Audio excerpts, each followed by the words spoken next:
Hello friends, स्वागत है आप सभी का अपने यूट्यूब चैनल परफेक्ट स्ट्रेटजीज में। दोस्तों, आज से हम लोग बिहार सिविल कोड प्रारंभिक परीक्षा के लिए हम लोग प्रैक्टिस सेट करने वाले हैं, जो कि यह practice set clerk, court reader और स्टेनोग्राफर के लिए होगा, जिसमें हम लोग हिंदी, जनरल नॉलेज और कंप्यूटर से संबंधित प्रश्नों को हम लोग देखेंगे, जो कि प्रैक्टिस सेट नंबर 1 होगा।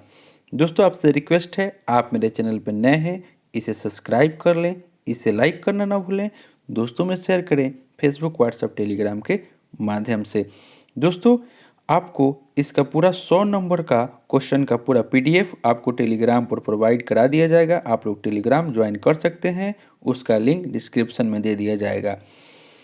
तो चलिए दोस्तों, स्टार्ट करते हैं आज का प्रैक्टिस सेट। स्टार्ट करते हैं। आज का पहला क्वेश्चन हो जाएगा, कह रहा है कि यति का क्या अर्थ है। यति का क्या अर्थ है। एक का राइट आंसर हो जाएगा ऑप्शन नंबर सी, यानी कि विराम हो जाएगा। यति का अर्थ विराम हो जाएगा। दोस्तों, यह प्रैक्टिस सेट जो हम करा रहे हैं आपको डेली वाइज चलाया जाएगा, जिसमें हम लोग Hindi, general knowledge, current affairs और कंप्यूटर से संबंधित प्रश्न को हम लोग डेली प्रैक्टिस सेट करेंगे। और दोस्तों, यह डेली आपको 12 बजे आपको डेली आपको आ जाएगा प्रैक्टिस सेट। तो आप लोग पूरा वीडियो को जरूर देखिएगा। नेक्स्ट हम लोग देख लेते हैं क्वेश्चन नंबर 2। कह रहा है कि परीक्षा केंद्र में इनमें से कौन सा समास है। 2 का राइट आंसर हो जाएगा ऑप्शन नंबर सी, यानी कि इसमें संप्रदान तत्पुरुष समास है।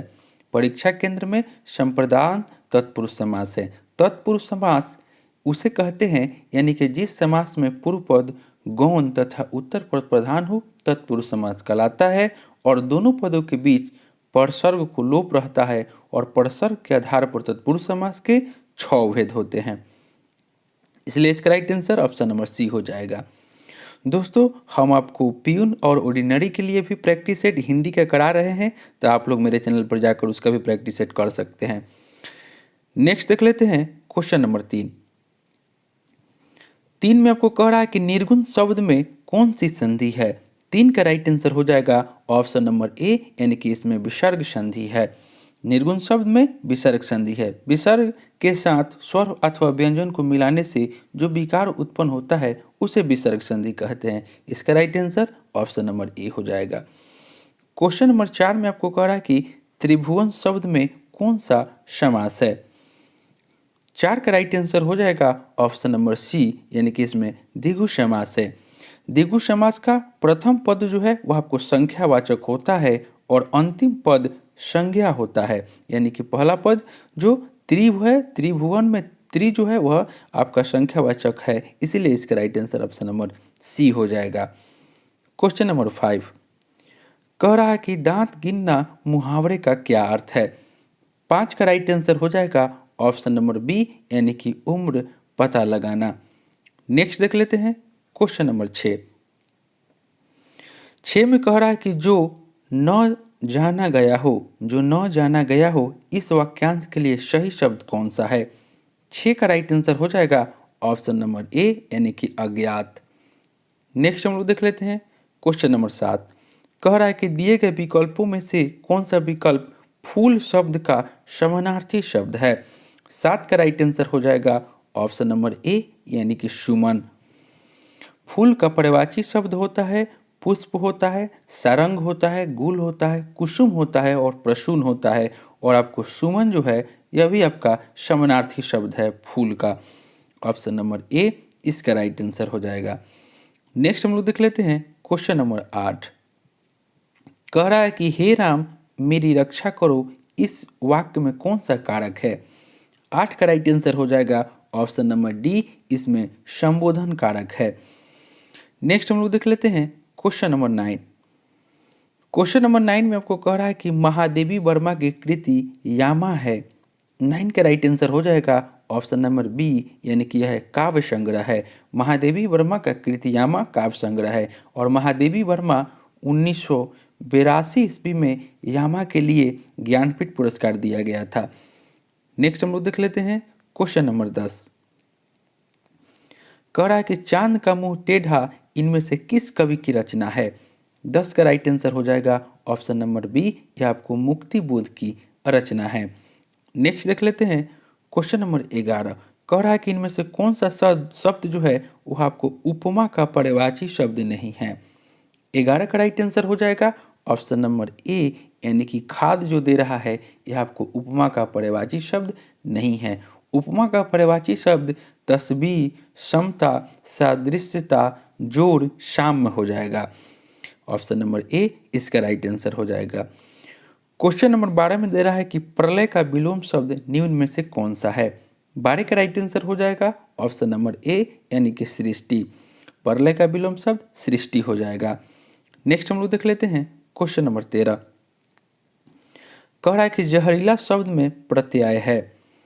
13 का राइट आंसर हो जाएगा ऑप्शन नंबर ए, यानी कि ईला। जहरीला शब्द में प्रत्यय है ईला, यानी कि प्रत्यय वे शब्द होते हैं जो दूसरे शब्दों के अंत में जुड़कर अपनी प्रकृति के अनुसार शब्द के अर्थ में परिवर्तन कर देते हैं, और ईला प्रत्यय से बनने वाला शब्द हो जाएगा जहरीला। इसलिए इसका right answer option number A हो जाएगा। क्वेश्चन नंबर आपको 14 में कह रहा है कि त्रिपुरारी का सही संधि विच्छेद कौन सा है। 14 का राइट आंसर हो जाएगा ऑप्शन नंबर ए, यानी कि त्रिपुर प्लस अरी, यानी कि त्रिपुरारी। ऑप्शन नंबर ए इसका राइट आंसर हो जाएगा। क्वेश्चन नंबर 15 में दे रहा है कि जितेंद्रिय का सही संधि विच्छेद कौन सा है। 15 का राइट आंसर हो जाएगा ऑप्शन नंबर सी, यानी कि जित प्लस इंद्रिय। ऑप्शन नंबर सी इसका राइट आंसर हो जाएगा। क्वेश्चन नंबर 16 में कह रहा है कि आग्नेय शास्त्र का सही संधि विच्छेद कौन सा है। 16 का राइट आंसर हो जाएगा ऑप्शन नंबर ए, यानी कि आग्नेय प्लस अस्त्र बराबर आग्नेय शास्त्र होता है। नेक्स्ट देख लेते हैं क्वेश्चन नंबर 17। 17 में आपको कह रहा है कि निम्नलिखित में शुद्ध वाक्य नहीं है। 17 का राइट आंसर हो जाएगा ऑप्शन नंबर ए, यानी कि वह गीत की 2 लड़ियाँ गाती है। यह वाक्य जो है आपका शुद्ध वाक्य नहीं है। वह गीत की 2 लड़ियाँ गाती है शुद्ध वाक्य नहीं है, यानी कि ऑप्शन नंबर ए इसका राइट आंसर हो जाएगा। Question number 18। 18 में कह रहा है कि सरासर शब्द है। 18 का राइट आंसर हो जाएगा ऑप्शन नंबर बी, यह आपको विदेशी शब्द है। क्वेश्चन नंबर 19 में आपको कह रहा है कि क व्यंजन है।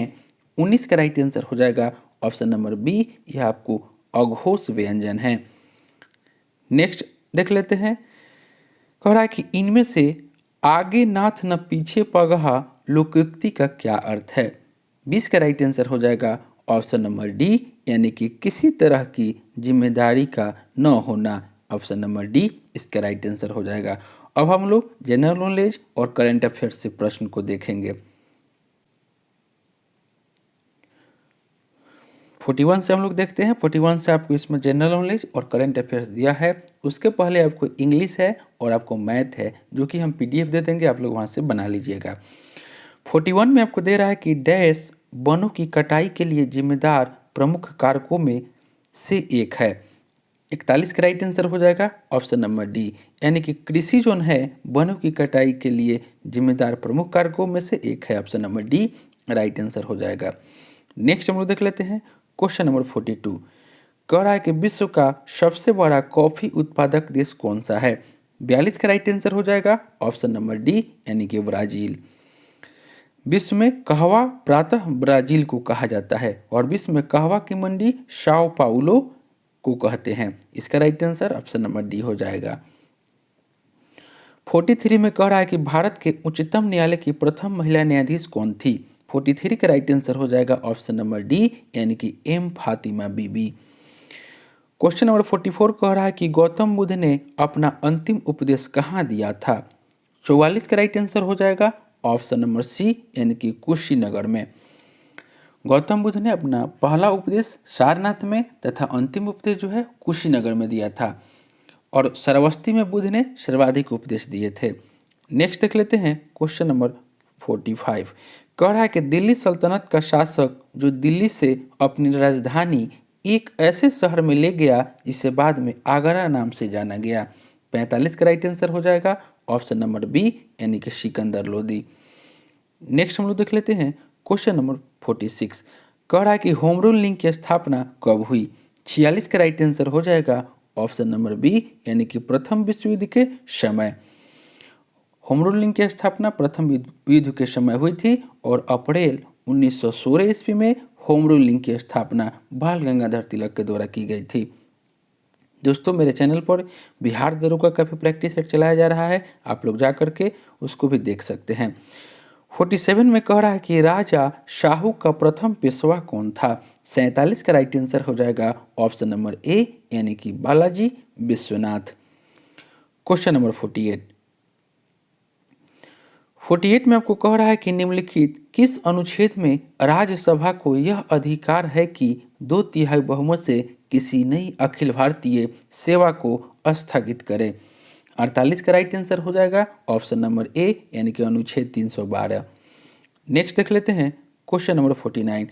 कह रहा है कि यदि भारत के नियंत्रक महालेखा परीक्षक पर कदाचार तथा असमर्थता का आरोप लगाया जाता है तो वह पदच्युत होगा।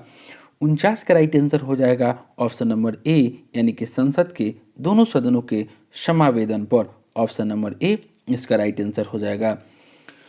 क्वेश्चन नंबर 50 में आपको कह रहा है कि अरब सागर और फारस की खाड़ी जुड़े हुए हैं। 50 का राइट आंसर हो जाएगा ऑप्शन नंबर बी यानी कि हारमुज जलडमरू मध्य। हारमुज जलडमरू मध्य के हारमुज जलडमरू मध्य जो है इससे अरब सागर और फारस की खाड़ी जुड़े हुए हैं, यानी कि ऑप्शन नंबर बी इसका राइट आंसर हो जाएगा। 51 में आपको कह रहा है कि किस स्थान को समुद्र पुत्र कहते हैं। 51 का राइट आंसर हो जाएगा ऑप्शन नंबर सी यानी कि गंगा सागर को। दोस्तों आप मेरे चैनल पर नए हैं तो सब्सक्राइब जरूर कर लें, लाइक करें, और आपको इसका PDF चाहिए तो डिस्क्रिप्शन में हम टेलीग्राम का लिंक दिए हैं, आप वहां से प्राप्त कर सकते हैं। 52 में कह रहा है कि राष्ट्रीय प्रसारण दिवस किस तिथि को मनाया जाता है। 52 का राइट आंसर हो जाएगा ऑप्शन नंबर डी यानी कि 23 जुलाई को। नेक्स्ट देख लेते हैं क्वेश्चन नंबर 53 में कह रहा है कि अनिवार्य रक्षा सेवा विधेयक 2021 को राष्ट्रपति की मंजूरी किस महीने से प्राप्त हुई थी। 53 का राइट आंसर हो जाएगा ऑप्शन नंबर बी अगस्त 2021 से। नेक्स्ट देख लेते हैं 54 में कह रहा है कि न्यायालय में प्रयुक्त एट्रोनी ऑफ रिकॉर्ड शब्द क्या अर्थ होता है। न्यायालय में प्रयुक्त एट्रोनी ऑफ रिकॉर्ड शब्द क्या अर्थ होता है। 54 का राइट आंसर हो जाएगा ऑप्शन नंबर ए यानी कि किसी केस में मुवक्किल के वकील का नाम। 54 का right answer option number A हो जाएगा। क्वेश्चन नंबर 55 में आपको कह रहा है कि न्यायालय की गतिविधि में बेल फॉरफिजर शब्द का क्या अर्थ है। न्यायालय की गतिविधि में बेल फॉरफिजर शब्द का क्या अर्थ होता है। 55 का राइट आंसर हो जाएगा ऑप्शन नंबर बी यानी कि अदालत का वह आदेश जिससे जमानत की राशि जब्त करने को कहा जाता है। ऑप्शन नंबर बी इसका राइट आंसर हो जाएगा। क्वेश्चन नंबर आपको 56 कह रहा है कि सूर्य की ऊर्जा का स्रोत है। 56 का राइट आंसर हो जाएगा ऑप्शन नंबर सी यानी कि नाभिकीय संलयन अभिक्रिया। क्वेश्चन नंबर 57 कह रहा है कि डैश जंतुओं का सबसे बड़ा समूह है। 57 का राइट आंसर हो जाएगा ऑप्शन नंबर ए यानी कि अर्थोपोडा जो है वह जंतुओं का सबसे बड़ा समूह है। क्वेश्चन नंबर 58 कह रहा है कि संगमरमर चिप्स पर तनु हाइड्रोक्लोरिक एसिड की क्या क्रिया होती है। 58 का right answer option number A हो जाएगा यानी कि CaCO3 प्लस 2HCl उसका CaCl2 plus H2O plus CO2 हो जाएगा, यानी कि ऑप्शन नंबर ए इसका राइट आंसर हो जाएगा। क्वेश्चन नंबर 59 कह रहा है कि किसी गर्म भट्टी से उत्सर्जित विकिरण होता है। 59 का राइट आंसर हो जाएगा ऑप्शन नंबर ए यानी कि अवरक्त विकिरण। नेक्स्ट हम लोग देख लेते हैं क्वेश्चन नंबर 60 में आपको कह रहा है कि यदि किसी दर्पण की फोकस लंबाई +15 है तो यह है। 60 का राइट आंसर हो जाएगा ऑप्शन नंबर बी यानी कि उत्तल दर्पण। नेक्स्ट हम लोग देखते हैं चैप्टर कंप्यूटर। पहला क्वेश्चन हो जाएगा कंप्यूटर से यानी कि क्वेश्चन नंबर 86 कह रहा है कि पहली पीढ़ी के कंप्यूटर का मुख्य घटक था। 86 का राइट आंसर हो जाएगा ऑप्शन नंबर ए यानी कि वैक्यूम ट्यूब, जो कि आपको बेसिक कंप्यूटर है। नेक्स्ट हम लोग देख लेते हैं क्वेश्चन नंबर 87 में कह रहा है कि कंप्यूटर शब्दावली में ईपीरोम का पूर्ण रूप क्या है। 87 का राइट आंसर हो जाएगा ऑप्शन नंबर ए यानी कि erasable programmable read only memory, यानी कि ऑप्शन नंबर ए इसका राइट आंसर हो जाएगा। नेक्स्ट देख लेते हैं क्वेश्चन नंबर 88। कह रहा है कि निम्नलिखित में किसे पहला वेब ब्राउजर माना जाता है। 88 का राइट आंसर हो जाएगा ऑप्शन नंबर ए यानी कि नेक्सस को। दोस्तों आप लोग लाइक जरूर कीजिएगा और अभी तक सब्सक्राइब नहीं किए हैं तो सब्सक्राइब कर लीजिएगा। 89 में कह रहा है कि निम्न में कौन सा अस्थायी मेमोरी या अस्थिर मेमोरी के रूप में जाना जाता है। 89 का राइट आंसर हो जाएगा ऑप्शन नंबर ए यानी कि रैम। रैम को अस्थायी मेमोरी या अस्थिर मेमोरी के रूप में जाना जाता है। रैम एक कंप्यूटिंग डिवाइस है जिसे मेमोरी यूनिट में किसी भी लोकेशन पर संग्रहित डाटा को पढ़ने या डाटा स्टोर करने में एक समान समय लगता है। ऑप्शन नंबर ए इसका राइट आंसर हो जाएगा। नेक्स्ट हम लोग देख लेते हैं क्वेश्चन नंबर 90। कह रहा है कि निम्नलिखित में कौन सी एक हाई लेवल लैंग्वेज नहीं है। 90 का राइट आंसर हो जाएगा ऑप्शन नंबर डी यानी कि machine language.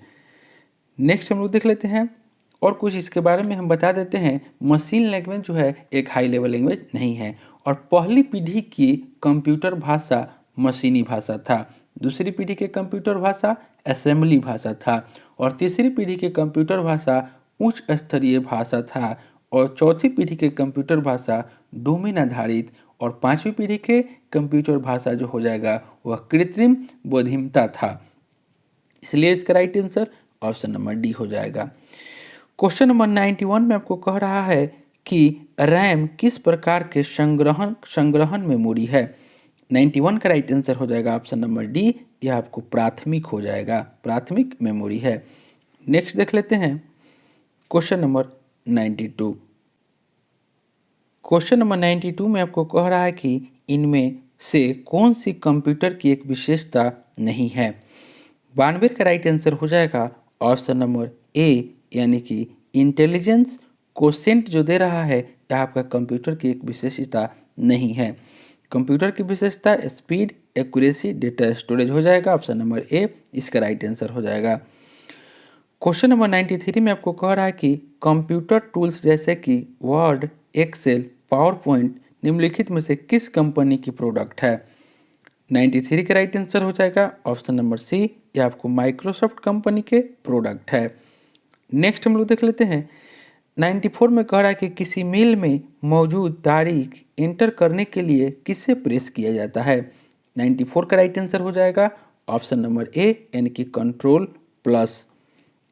Option number A control plus और सेमी कोलन को प्रेस किया जाता है जो कि ऑप्शन नंबर ए में दे रहा है, इसका राइट आंसर हो जाएगा। नेक्स्ट हम लोग देख लेते हैं जो कि आपका ऑप्शन दे रहा है शिफ्ट प्लस F10, यह आपको चयनित वस्तु का शॉर्टकट मेनू प्रदर्शित करना है। Control plus shift control plus F11 जो है यह आपको वर्कबुक में नया वर्कशीट डालना होता है और एक आता है F12 जो कि सेव एज डायलॉग बॉक्स खोलना होता है। इसका right answer option number A हो जाएगा। 95 में कह रहा है कि निम्नलिखित में से क्या संग्रहण युक्तियाँ यानी कि स्टोरेज डिवाइसेस के सही क्रम को उनके संग्रह आकारों, स्टोरेज साइजेज के अनुसार बढ़ते क्रम में दर्शाता है। 95 का राइट आंसर हो जाएगा ऑप्शन नंबर सी यानी कि रजिस्टर, उसके बाद कैश, उसके बाद रैम, उसके बाद हार्ड डिस्क ड्राइव, यानी कि ऑप्शन नंबर सी इसका राइट आंसर हो जाएगा। नेक्स्ट देख लेते हैं क्वेश्चन नंबर 96। कह रहा है कि कंप्यूटर में लोगो क्या है।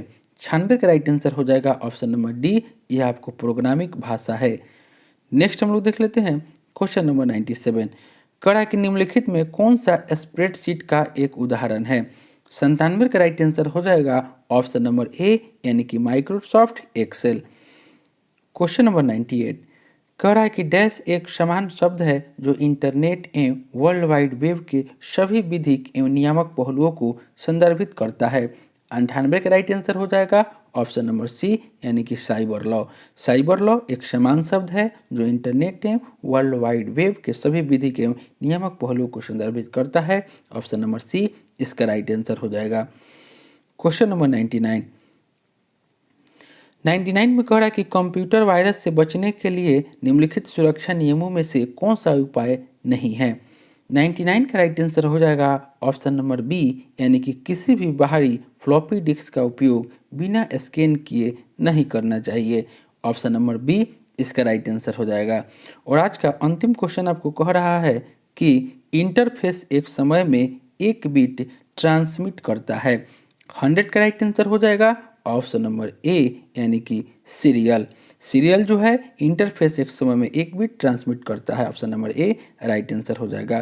तो दोस्तों यह प्रैक्टिस सेट जो हम लेकर आए थे यह आपको Bihar civil court, clerk, steno और कोर्ट रीडर सभी एग्जाम के लिए महत्वपूर्ण है। तो आप लोग पूरा वीडियो को देखिएगा और आप मेरे चैनल पर नए हैं तो प्लीज़ सब्सक्राइब कर लें, लाइक करना ना भूलें, दोस्तों में शेयर करें फेसबुक, व्हाट्सएप, टेलीग्राम के माध्यम से। और दोस्तों आपको इसका PDF चाहिए पूरा 100 नंबर का, तो आप टेलीग्राम ज्वाइन कीजिए, आप वहां से प्राप्त कर सकते हैं।